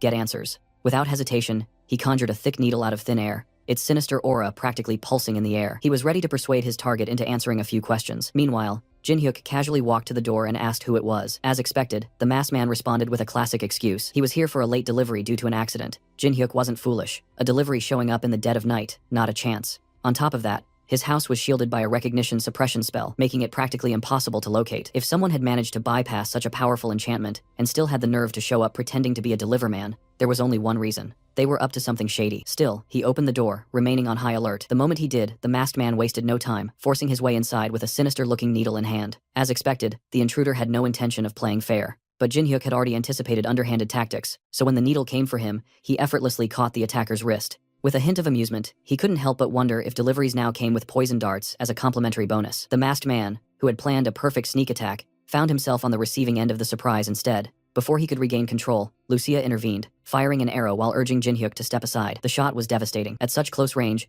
dodging was impossible. The arrow struck with immense force, sending the intruder hurtling through the second-floor window. As he crashed outside, blood poured from the deep wound, the arrow burying itself further into his body. But Lucia wasn't taking any chances. Without hesitation, she prepared another shot, signaling to Jinhyuk that she intended to finish the job. The boy, however, dismissed the idea, insisting that he would handle it himself. He reasoned that the masked man had likely come for him due to the incident at the bar. Lucia, unconvinced, pointed out that this opponent was no ordinary assassin. After all, he had survived a direct hit from one of her arrows. Meanwhile, the villain struggled to remove the embedded arrow, his hands trembling from the blood loss. As he finally pulled it free, he couldn't help but feel a deep sense of dread. The sheer force behind that single attack had left him in critical condition. He shuddered, realizing that the woman inside wasn't someone to be taken lightly. Despite his injuries, his survival instincts screamed at him to escape while he still could. By the time Jin Hyuk moved to pursue, the man was already making a clumsy but determined getaway, leaping across neighboring rooftops despite his wounded state. Lucia glanced at the boy, silently asking if he wanted to give chase, but he found the idea far too troublesome. The masked man would come for him again eventually. There was no need to rush for now. Something else caught his attention. The man's karma value was over 900, the kind of number that only belonged to seasoned killers, those who took lives as if it meant nothing, a real villain. Jin Hyuk couldn't deny it. This was going to be interesting. The next day arrived, and our boy and Lucia found themselves seated inside a guild car, being escorted to the mountains. Their driver eventually pulled over, gesturing toward a remote investigation site ahead. This wasn't just any random mission. They had been brought here under Titan Guild leaders' personal orders. But of course, that didn't change the fact that plenty of people within the Titan Guild weren't exactly thrilled about Jin Hyuk's presence. As they stepped out, he scanned the gathered troops at the base of the site. His quick assessment told him that at least half of them were A-rank hunters, or higher, a team of pure elites. And leading them, none other than that guy, the same irritating bastard who had once tried to pick a fight with him. Executive Han Young-suk, looking all important, had apparently been put in charge of the operation. From the moment our boy saw him, an undeniable sense of irritation bubbled up. This mission was definitely going to be a headache. The executive wasted no time formally introducing himself, and much to Jin Hyuk's surprise, he even brought up their last encounter during the airstrike. What was even more unexpected was the shift in his attitude. Today, he appeared oddly amicable, almost polite. Jin Hyuk couldn't help but notice the drastic difference in personality and found it very suspicious. Sure enough, Young-suk cleared his throat awkwardly and followed up with an apology, claiming he had just been overly enthusiastic in his efforts for the guild last time. He hoped they could put the past behind them so it wouldn't affect today's mission. Jin Hyuk wasn't exactly convinced, but he let it slide for now. Moments later, the executive turned his attention to Lucia. Clearly taken aback by her presence, he inquired about who she was, clearly expecting some kind of explanation. Jin Hyuk casually introduced her as a skilled colleague who wouldn't be a hindrance. The recon team they had sent ahead returned with their report. With a curt nod, Young-suk excused himself to hear what his scouts had to say. Of course, Jin Hyuk wasn't fooled by the executive's little display. Apology or not, the guy was still looking down on him and Lucia, probably assuming they were just a couple of C-rank nobodies. It didn't matter how strong they actually were. This four-eyed bastard had his own agenda, and his condescending attitude hadn't changed one bit.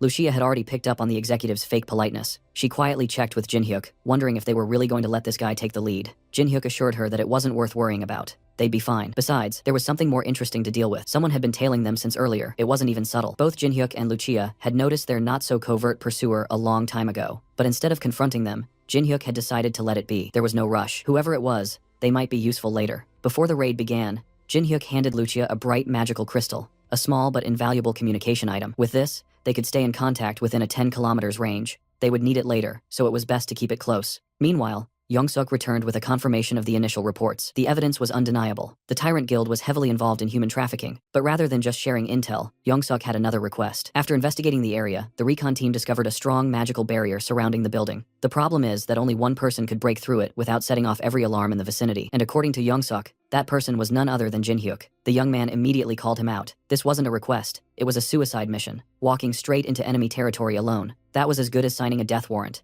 But Young-suk, ever the impartial team leader, kept a straight face. He even had the audacity to throw in some sarcasm, claiming that only the man who took down the Leviathan could possibly pull off such a stealth mission. And to make it sound even more reasonable, he pointed out that Jin Hyuk would probably have an easier time going in alone, rather than working with Titan Guild members he had never teamed up with before. Of course, that was just another way of saying, "We're dumping all the risks on you. Good luck." It was obvious that they thought they were outsmarting him, neatly shifting the burden onto his shoulders. But what they didn't realize was that this was exactly the kind of situation Jin Hyuk had been hoping for. With that, he joined a select team of Titan Guild hunters and moved toward the part of the barrier where they could create an entry point. The plan was straightforward. The magic team would generate a small breach, just big enough for Jin Hyuk to slip through. The problem, these so-called experts could only hold the breach open for a few seconds, which meant he had to move at full speed. They reached the eastern side of the facility and wasted no time. The magic team got to work, struggling to maintain even the slightest gap in the barrier. Jin Hyuk didn't hesitate. He knew he was being played, deliberately funneled into enemy territory like a disposable pawn. But strangely enough, he didn't mind. After all, his real interest wasn't in the mission itself. He just wanted to see exactly what the Tyrant Guild was hiding in these mountains. The moment the breach was established, our protagonist wasted no time and dashed inside the barrier, his eyes gleaming with excitement as he scanned the compound.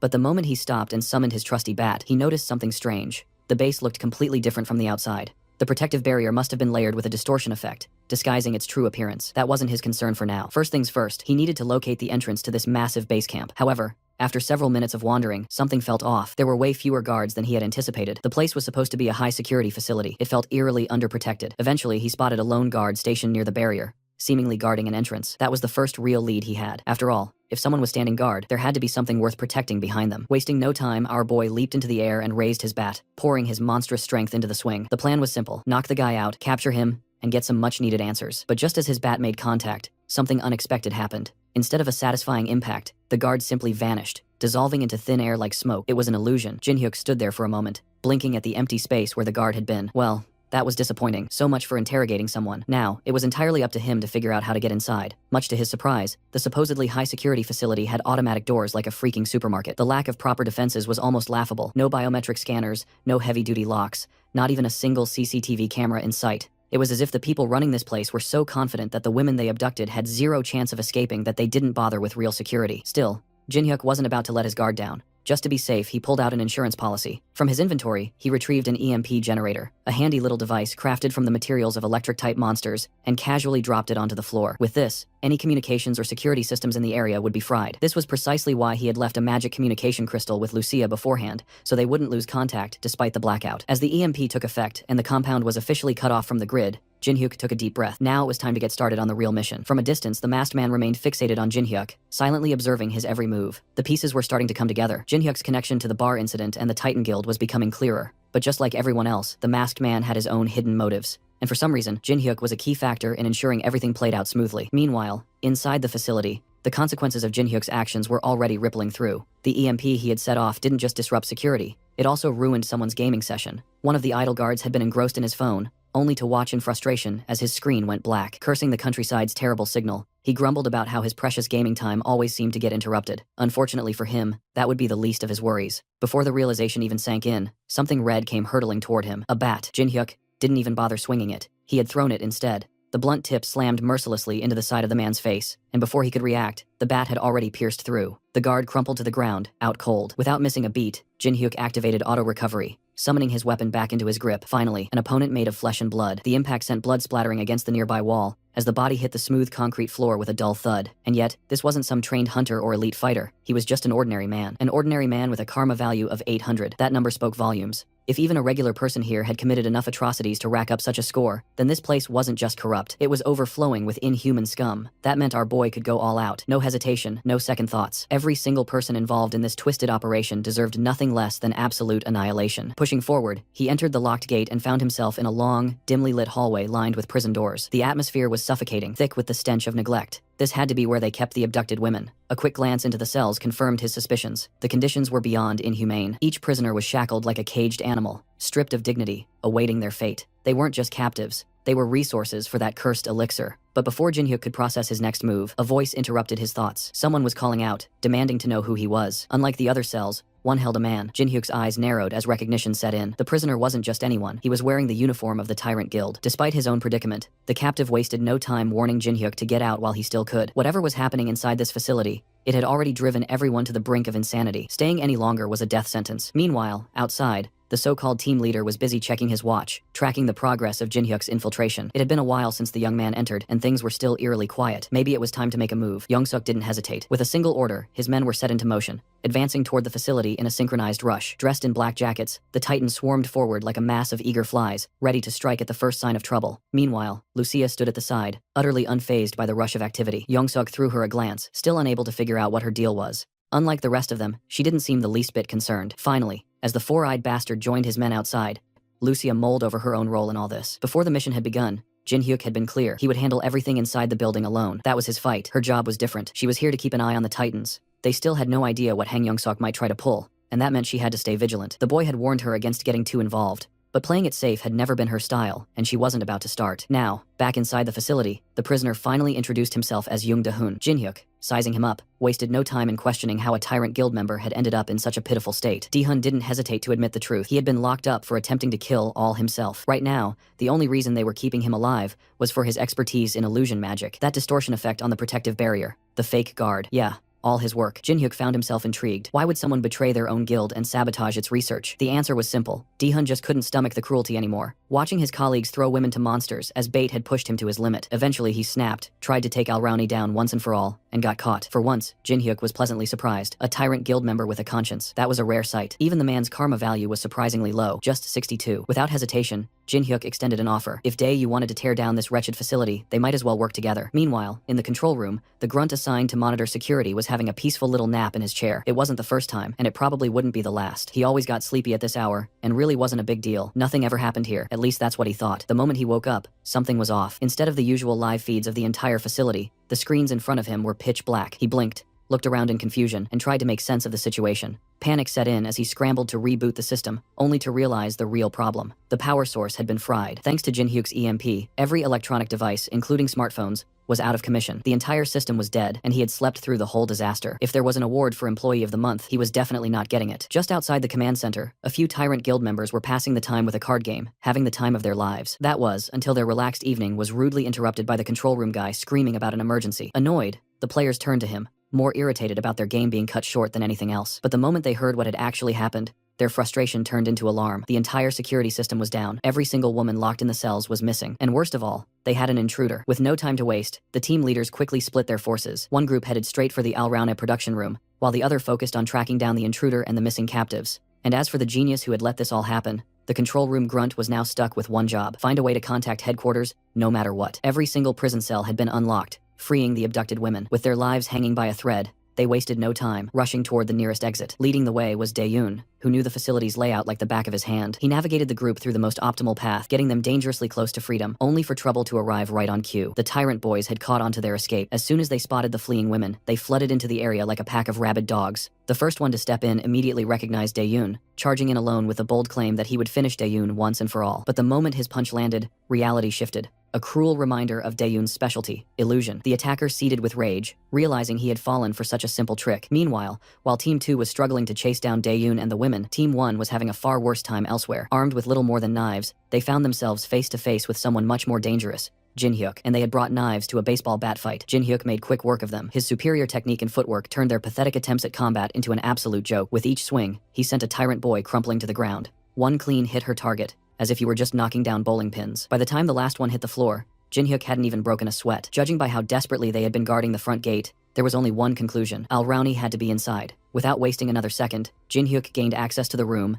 and cautiously stepped in. The sight that greeted him was even more vile than he had imagined. The Tyrant scum hadn't just been making the inhumane drug. They built an entire underground lab to mass produce it. Human-sized test tubes filled the space, each one containing a woman the guild had abducted for their twisted experiments. The sheer scale of their operation was enough to make his stomach turn. But the worst part of all, at the center of the lab, encased in protective glass, was the source of this nightmare. The monster responsible for all this grief and suffering, Al Rauna, Jin Hyuk, tightened his grip on his bath. The creature showed no reaction to his presence, completely still. It was entirely possible that it was asleep. That was fine. It just made things easier. With a smirk tugging at his lips, he called forth the lightning dwelling inside his weapon, electricity crackling through the air. Stepping into his batting stance, he prepared to take the ultimate swing. If everything went according to plan, he would end this tonight. Suddenly, without warning, tentacles burst from the tubes, lashing out at the boy with terrifying speed. Glass shattered all around, as a monstrous creature emerged from the wreckage, roaring in fury. Jin Hyuk reacted instantly, activating his hardened skin ability and dodging as the tentacles struck violently. Wasting no time, he pushed forward, closing the gap between them. But before he could land a hit, one of the writhing limbs managed to catch him, sending him flying across the room. Groaning, he forced himself upright,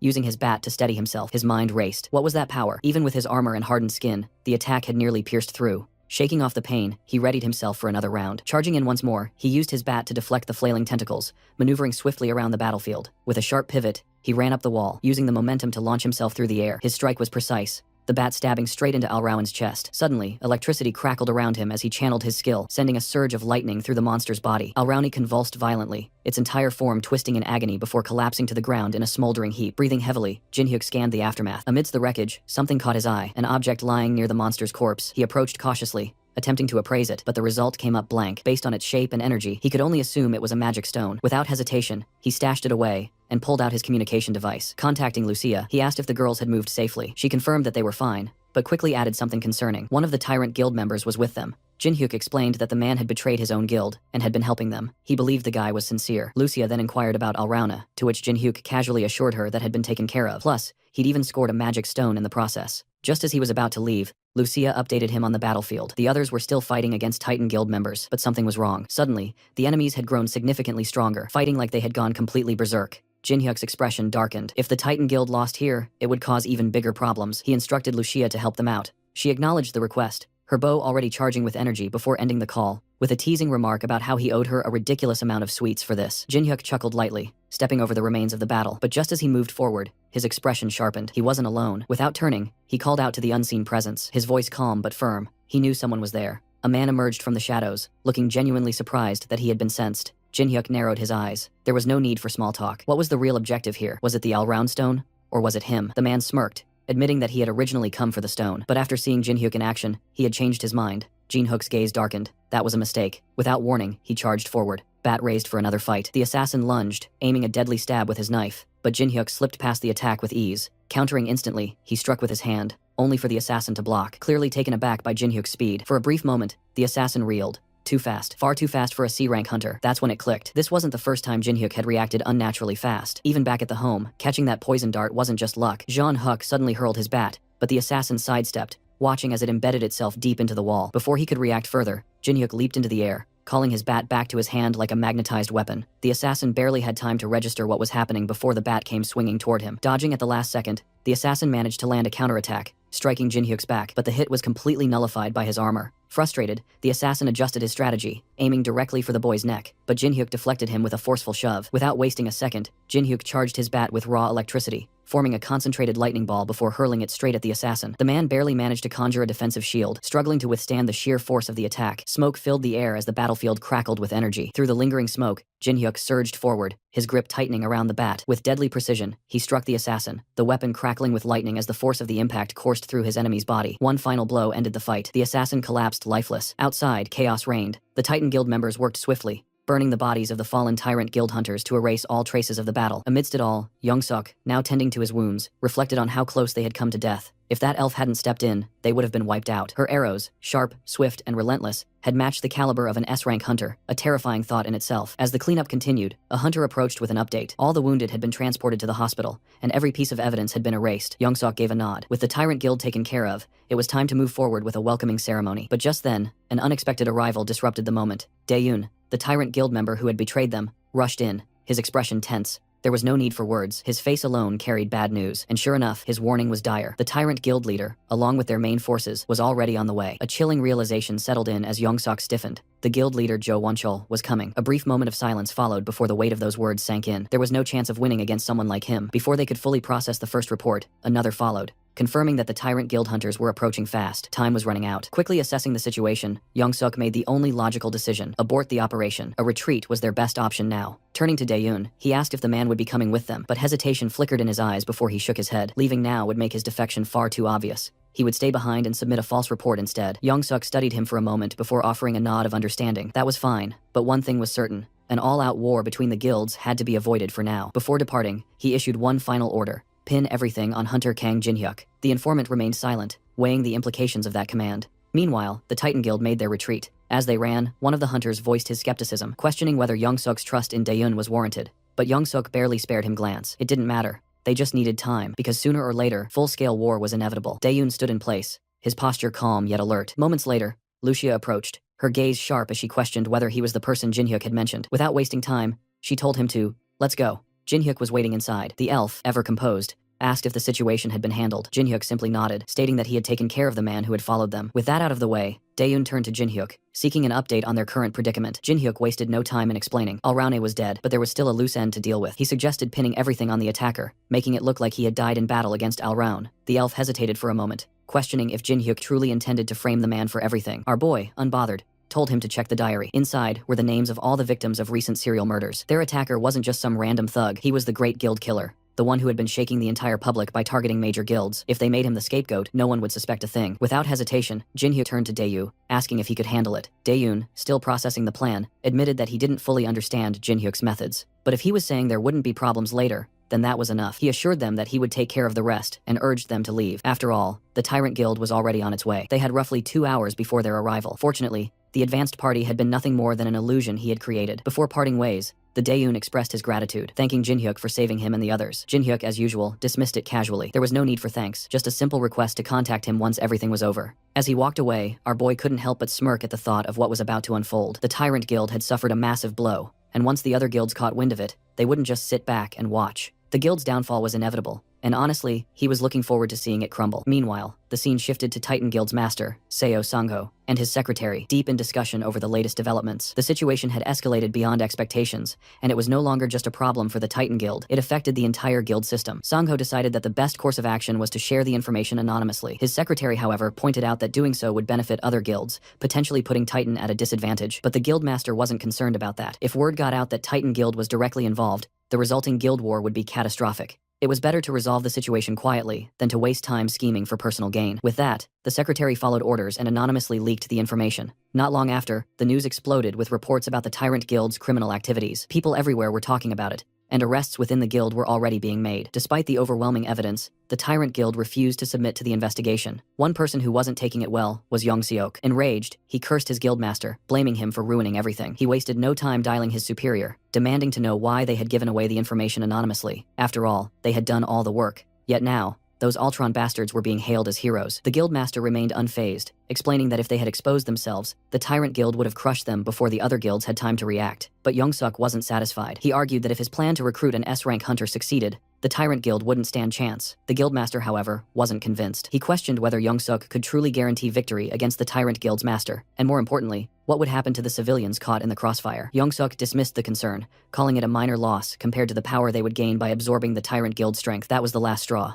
The guildmaster, voice filled with frustration, demanded to know what the point of being a hunter was if they couldn't even protect civilians. Youngsuk's so-called loyalty to the guild was nothing more than selfish ambition, and he wasn't fooling anyone. Before Youngsuk could argue further, the call was cut off. Furious, he slammed his fist into his monitor, seething with resentment. As long as his current guildmaster remained in power, the Titan Guild would never move forward. But he had no intention of sitting around and accepting that. Without hesitation, he made another call. The voice on the other end was uninterested, already knowing what this was about. Another recruitment attempt. He wasn't interested, unless of course it was for the position of guildmaster. This time, Youngsuk didn't hesitate. He would make it happen. He would give him the position. And with that, the next move was set into motion. The scene shifts to our boy, who had been set up for a secret meeting. But instead of choosing a discreet, low-profile location like a normal person, he went ahead and picked the busiest damn cafe right in the middle of the market. If someone wanted him to be subtle, well, they were shit out of luck. As he stepped inside, the place was alive with chatter, the rich scent of coffee filling the air. A mix of people surrounded him, and of course, a good number of them were drop-dead gorgeous women. Before he could even fully take in the scene, a voice called out to him, Daeyoon, the same old Tyrant Guild buddy he'd been dealing with. Jin-hyuk acknowledged him with a nod. Without wasting time, he asked if the web of lies they'd spun had held up. At first, it seemed like it had. The plan was running smoothly, but as expected, there was a goddamn problem. The Tyrant Guild had decided to form a pursuit team. Jin-hyuk barely reacted. He didn't frown, didn't flinch. Hell, he didn't even look remotely concerned. Instead, with all the urgency of a man debating whether to add more sugar to his coffee, the guild was already hanging on by a thread. Yet somehow, they still found the resources to hunt someone down. He almost found it funny. Daeyoon had an explanation. The guild's higher-ups weren't buying the story. To them, the body had been discovered too quickly, and the news had spread too damn fast. That could only mean one thing. There had to be another culprit. Someone else is pulling the strings. Jin-hyuk, ever the picture of indifference, simply acknowledged that no concrete evidence had surfaced. As long as his identity remained hidden, there was nothing to worry about. Even so, playing it safe was never a bad idea. If lying low for a while ensured that the Tyrant Guild crumbled on its own, then maybe it was worth considering. Daeyoon agreed. Then, without warning, he pulled out a phone and handed it over. A simple gesture, but one that carried weight. On that device was everything Jin-hyuk needed to know about the pursuit team. Jin-hyuk took the iPhone 11 and began scrolling through the information. Daeyoon, watching him, hesitated for a moment before asking if he was really planning to go through the intel right here, right now. Jin-hyuk, of course, didn't give a shit. Nothing in this place mattered. No one was watching them. In fact, no one was real, because the entire cafe, the chattering crowd, the ridiculously beautiful women, none of it real. It was all an illusion. Daeyoon's reaction was immediate. He was surprised that Jin-hyuk had seen through it from the very start, and as realization dawned, Jin-hyuk simply smirked as if the whole thing was nothing more than a mildly amusing joke. Because at the end of the day, the only thing that actually mattered was who the hell thought they could chase him down. Jin-hyuk settled into his seat, making himself comfortable as Daeyoon laid out the details. The pursuit team consisted of two people, an archer and a mage, both masters of disguise and concealment magic. These bastards could very well approach him in the form of someone he knew. Jin-hyuk barely reacted. His face screamed boredom. That was it. That was all they had on him. Daeyoon, noticing the lack of interest, reached into his pocket. He actually pulled out something, a monster counter. Jin-hyuk's eyes narrowed slightly. He recognized the device, the very same type Titan Guild had given him, the one he had used when taking down Leviathan, but this one was smaller. He picked it up, examining the new design, and shot a questioning glance at Daeyoon. After the Alrauna incident, the association had developed an advanced version of the device. Its purpose is to monitor hunters. And then Daeyoon dropped the real kicker. Starting immediately, all hunters, beginning with his guild, were now required to wear this. This wasn't just some tracking tool anymore. It was a goddamn leash. Every hunter would now be under the association's watchful eye. That meant one thing for Jin-hyuk: trouble. With this device, even hunting in his private dungeon could become a problem. Without a hint of hesitation, he calmly handed the counter back to Daeun. Daeun, however, wasn't done warning him. If Jin-hyuk planned on using the all-round pill, he needed to do it now before the monitoring system was fully established. There was no room for error. If Jin-hyuk took the pill after the system was in place, his sudden spike in power would immediately attract attention. And if that happened, even a damn tyrant guild would start suspecting him. Daeun was practically urging him at this point. Make a decision and make it fast. Later, as Jin-hyuk wandered through the streets, his mind was buzzing with thoughts of the surveillance system. It was clear now he needed to get stronger, fast, and there was only one solution. The dungeon. Right now, as Jin-hyuk stepped into the dungeon, he was immediately met with the furious glare of the old dwarf. The moment their eyes met, the dwarf let out an exasperated curse and exploded in anger, ranting about how he had sent Jin-hyuk to fetch some ore. Yet, the damn brat had vanished without a trace, only to stroll back in after an entire week. Jin-hyuk hurried to apologize, but that only seemed to make things worse. The old dwarf had assumed he was dead in some god-forsaken corner of the dungeon, and now here he was, acting like nothing had happened.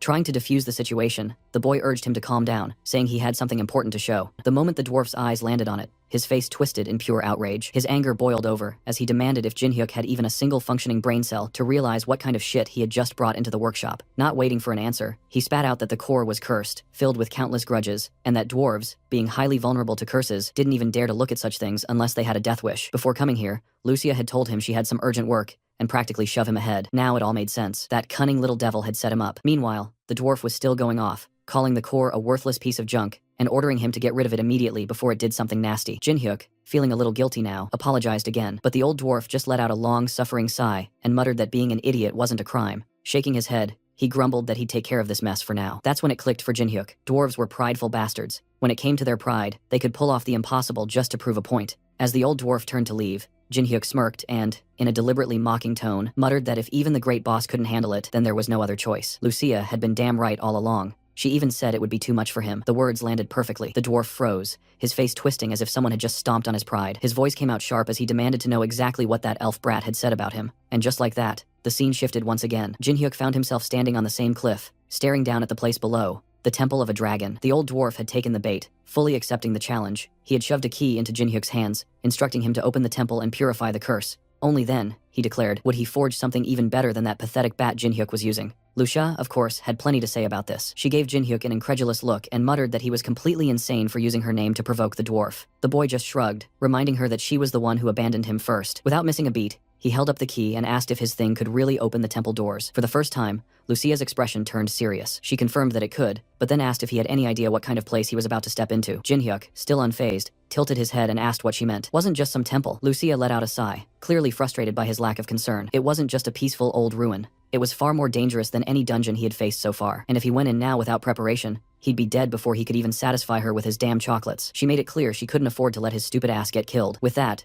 she turned on her heel and ordered him to move. They were going home right now, Jin-hyuk protested. After coming all this way, they was going to turn back, but Lucia wasn't budging. This dungeon was too dangerous, and they had no choice. They would return later, properly prepared. Still annoyed, Jin-hyuk muttered if they were really going to go through all this again. Lucia, already taking a leaping stance, just smirked and told him to hurry up. If he was late, she'd eat everything at his place. Left with no other option, Jin-hyuk let out a sigh and followed after her. Back at his home, Jin-hyuk lay sprawled on the floor, completely drained. As he stared at the ceiling, he couldn't help but wonder just how absurdly fast Lucia was. His thoughts drifted back to the so-called preparations she had mentioned earlier. Potions, scrolls, that was all he could think of. Maybe he should just ask her directly. But then a realization hit him. Where the hell was Lucia? His eyes widened, and in an instant, he bolted toward the kitchen. What he saw made his blood pressure spike. Lucia was there, happily stuffing her face, casually munching down on what was, oh hell no, a whole month's worth of food. The sight of her feasting away like it was an all-you-can-eat buffet made his eye twitch. Calling her shameless was the only logical reaction, but she didn't seem the least bit bothered. Before he could yell at her properly, his phone buzzed. Seeing the caller ID, his expression turned serious. It was Lee Hyena from the Titan Guild. The moment he answered, her shaky voice came through, frantic and desperate. She was pleading for his help, her words tumbling over each other as she said that if he didn't come, the guildmaster would be killed.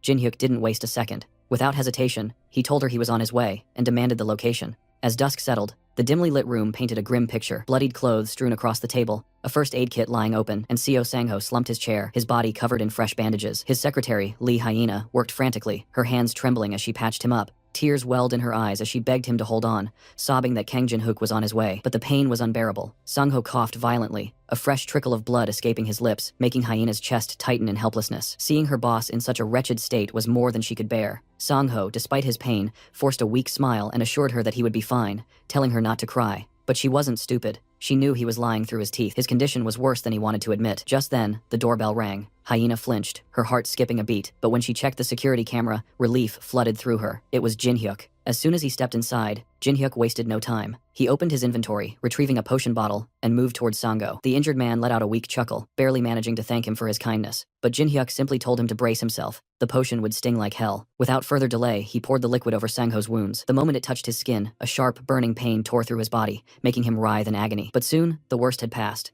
and the healing effects began to take hold. Once Sangho was stable, Jin-hyuk demanded to know what the hell had happened. How could an S-ranker like him end up in such a pathetic state? Sangho let out a bitter laugh, his eyes filled with exhaustion and rage. It was a trap, he explained, one set by his own guild. The bastards had betrayed him. Earlier that day, he had attended a guild event, but strangely enough, only Young-suk's faction was present. That four-eyed bastard had planned it all. As they shared a drink, Sangho had sensed that something was off, but before he could act, it was too late. The moment the wine touched his lips, his throat burned, and he started coughing up blood. That scumbag had poisoned him. Before he could even recover, they charged at him, intent on finishing the job. Barely clinging to consciousness, he fought with everything he had, forcing his way through them and escaping by the skin of his teeth. But the damage had been done. Now he was left like this, broken and bleeding. Jin-hyuk found it strange. Even if Sangho had been poisoned, ordinary guild members shouldn't have been a match for him. But before he could ask further, Sangho suddenly broke into a violent coughing fit. Lee Hyena panicked as she noticed the wounds that had been sealed by the potion were reopening. Jin-hyuk immediately realized the poison must be far stronger than he initially thought. Without wasting a second, he turned to Lee Hyena and asked if she knew exactly what kind of poison had been used on Sangho and whether there was an antidote. She shook her head, saying she had no idea, but hesitantly asked if they could try using the antidotes that hunters typically carried. Jin-hyuk didn't even hesitate before dismissing the idea, knowing it wouldn't work against something this potent. They needed proper treatment and fast. Without another word, he said they had to head to the hospital immediately. But Sangho, still struggling to breathe, weakly refused. The hospital wasn't a safe option. They might come after him again. Jin-hyuk understood his concerns. If those bastards found out where they were, innocent civilians could get dragged into this mess too. He had no choice but to take a different route. Without wasting any more time, he turned to Lee Hyena and told her to get ready. They had to leave quickly. He had a plan. His home might have a way to treat the poison. As they got into the car and started moving, a red car almost crashed into them out of nowhere. It was Lee Hyena behind the wheel, her eyes widening in surprise as she rolled down the window to ask if they were okay. Jin-hyuk quickly assured her that he would take care of the guildmaster and told her to hurry up. Without wasting a second, she slammed her foot on the accelerator, sending the car roaring down the streets. She weaved left and right, drifting through narrow alleys like a pro. Her driving skills were no joke. As they came to a halt at a traffic signal, Jin-hyuk turned to Sangho, telling him not to worry and to just stay conscious a little longer. They were almost there. But before he could say anything else, Hyena spoke up. They had a problem. Someone was tailing them. Jin-hyuk's eyes narrowed as he glanced in the rearview mirror. It was the same red car from earlier. The moment the traffic light turned green, Hyena asked what they should do. Jin-hyuk didn't hesitate. They couldn't head to his place while being followed.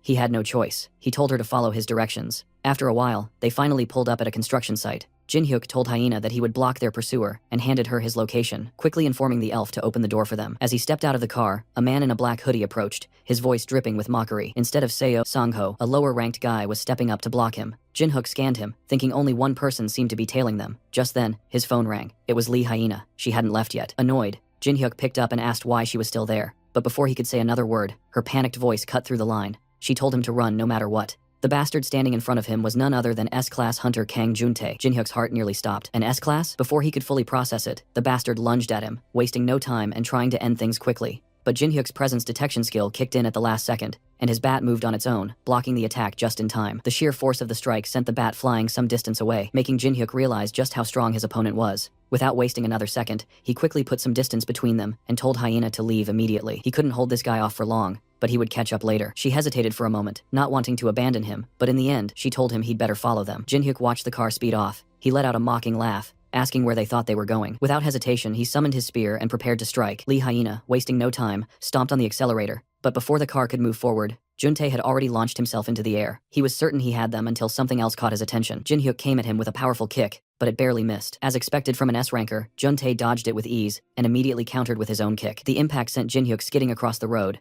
and the stubborn bastard landed on his feet just in time to watch the car disappear into the distance. Jin-hyuk could only hope the others made it out alive. Letting out a relaxed sigh, Juntae turned to Jin-hyuk, annoyed that no one had warned him about an interference. Now irritated, he told Jin-hyuk he was a bit busy and ordered him to get lost if he wanted to live. But Jin-hyuk, pushing himself back up, scoffed and told him to shut his garbage mouth. He wasn't scared of someone like him. If Juntae wanted a fight, he'd give him one. Juntae smirked, clearly amused. He admitted he was impressed by Jin-hyuk's guts, but within a second, he closed the distance, grabbed Jin-hyuk by the collar, and sneered that this was getting entertaining. Without wasting another moment, the fight erupted, both exchanging blows at a relentless pace. Jin Hyuk struggled to keep up, the sheer speed and strength of his opponent overwhelming him, but Juntae, on the other hand, looked absolutely thrilled. It had been a while since he'd found someone who could actually challenge him. With a grin, he urged Jin Hyuk to show him what he had. Then, without warning, Juntae tightened his grip, pulled back, and with both hands on his spear, prepared a lethal strike. Jin Hyuk's instinct screamed at him. If that attack landed, he was dead. Without hesitation, he opened his inventory and equipped his mithril chainmail armor, knowing it would cut both physical and magical damage in half. Just as the armor settled onto his body, Juntae's spear struck his ribs with terrifying force, sending him flying backward. The impact rattled his entire body, but as he gasped for breath, he couldn't help but be grateful he had the armor. Juntae, watching him still standing, narrowed his eyes. He had fought plenty of strong men before, but this one he didn't recognize. Curiosity sparked in his mind as he says he didn't recall anyone like him. And then it clicked. He suddenly recalled a certain class hunter, the one who had taken down the Leviathan. Yongsuk had mentioned him before, the one close to Seo Sangho. Jin Hyuk stiffened. His identity was blown. Even if he got away now, it was only a matter of time before they tracked down his house. His priority had just changed. Escaping from this guy was now the only thing that mattered. Juntae, however, had a different idea. Instead of pressing the attack, he smirked and made an offer. He told Jin Hyuk to forget about Seo Sango and join forces with him instead. The new Titan Guild needed someone like him. Jin Hyuk couldn't help but chuckle. It was almost pathetic. He had actually hesitated before the fight, but now, hearing this offer, he knew exactly where he stood. Without a second thought, he rejected it outright and told Juntae that they were going all the way to the end.